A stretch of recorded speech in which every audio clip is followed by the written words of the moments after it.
अल्लाह वबरकातुहू। Professor Kashif Rao आपकी खिदमत में हाजिर है। सबसे पहली बात तो ये है कि आज का जो मेरा सवाल है, बोर्ड में सवाल नंबर 4 है, जिसके ऊपर मैं बात करूंगा। सवाल नंबर 4 जो है वो सबक का खुलासा हुआ करता है, फर्स्ट ईयर हो या सेकंड ईयर हो। लेकिन यह एक बात याद रखिएगा, खुलासा लिखने के लिए बोर्ड की हदायत जो होती है वो जरूर होती हैं कि जब हम पेपर चेक करते हैं तो हमें क्या है, चंद हदायत हैं जिनका ख्याल रखना पड़ता है। वही हदायत जो बोर्ड में पेपर चेक करने के लिए होती हैं वो मैं आपके सामने गोशवार करूंगा। सबसे पहली बात तो है सवाल नंबर 4, खुलासा लिखने के लिए बोर्ड की हदायत मतरजा ज़ेर है। पहली हदायत जो है, जो वाहिद जिसका बिल्कुल और इंतहाई ख्याल रखना है, वो ये है कि सबक का एक तिहाई लिखें, यानी खुलासा आपका एक तिहाई हो। अच्छा, इसका जिक्र आपकी टेक्स्ट बुक सफ़ा नंबर 3439 पर, यहाँ पे कुछ सबक हैं उनके, उनमें क्या है, सवाल नंबर 4 में किया गया है कि एक तिहाई लिखना है। उसके बाद आपकी अगली हदायत है, अहम निकात को तरतीब लिखें। ये बात याद रखिएगा कि आप जब आपका जब सबक की तरतीब में लिखा गया है तो फिर आप खुलासे को भी तरतीब में ही लिखेंगे। हर एक चीज़ की एक कोई ख़ास तरतीब होती है, उस तरतीब को आप कभी भी तोड़ेंगे तो अच्छा तासर पेश नहीं होगा। उसके बाद बेटा क्या, अगली तीसरी हदायत जो है, अपने या आसान अल्फाज में लिखें।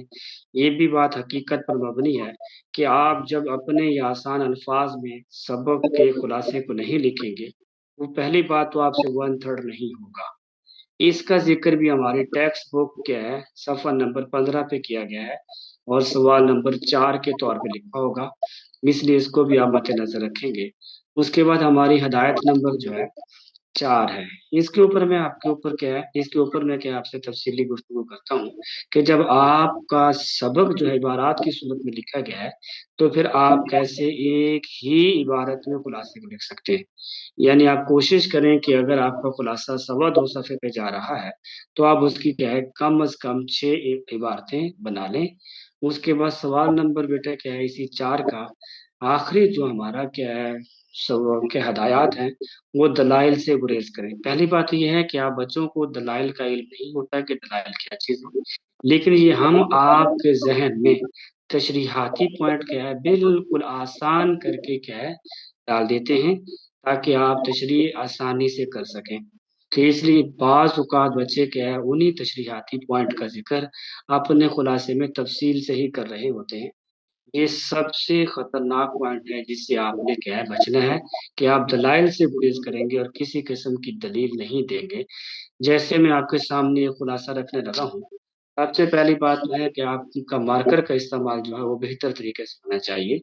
आपका बिल्कुल दरमियान में सवाल नंबर 4 लिखा जाए और फिर उसी के नीचे मीज़ान में, यानी दोनों तरफ बराबर जगह छोड़ी हो, तो उसमें सबक का उन्वान लिखना है। उन्वान नहीं लिखना बल्कि सिर्फ़ आपने लिखना है, फ़र्ज़ किया अकबरी की हमाकतें खुलासा था, उसको दरमियान में लिख देना है। फिर मार्कर से आपने दाएँ जानिब क्या है, बिल्कुल मुसन्निफ़ का नाम लिखना है और उसके बाद फिर दरमियान में क्या है, खुलासा लिख देना है। अब आपने मार्कर बंद कर देना है, मार्कर बंद करने के बाद आपने पेन खोलना है। सबसे पहले क्या है, मुसन्निफ़ के नाम के सामने आपने मुसन्निफ़ का नाम पेन से लिखना है। उसके बाद अपना कलम आप ले आएँगे खुलासे के पहले पॉइंट पर। यहाँ पे एक बात याद रखिएगा कि खुलासे के जो खुलासा जो लिखना है उसमें आप कोशिश करें कि ज़्यादा नहीं, बहुत कम-कम क्या है अपना मार्कर इस्तेमाल कर दें, यानी अहम जो नुक्ते हैं, उनमें एक-एक लफ्ज़ को क्या है आप बिल्कुल ख़ास तरतीब के साथ क्या है वाज़ेह कर दें। इससे क्या है, आपके खुलासे की पेशकश इंतहाई बेहतर हो जाएगी, जिससे आपको क्या है अच्छे नंबर नंबर मिलने की तवक्को होगी और आपको बेहतर नंबर मिल जाएँगे। अस्सलामु अलैकुम व रहमतुल्लाह।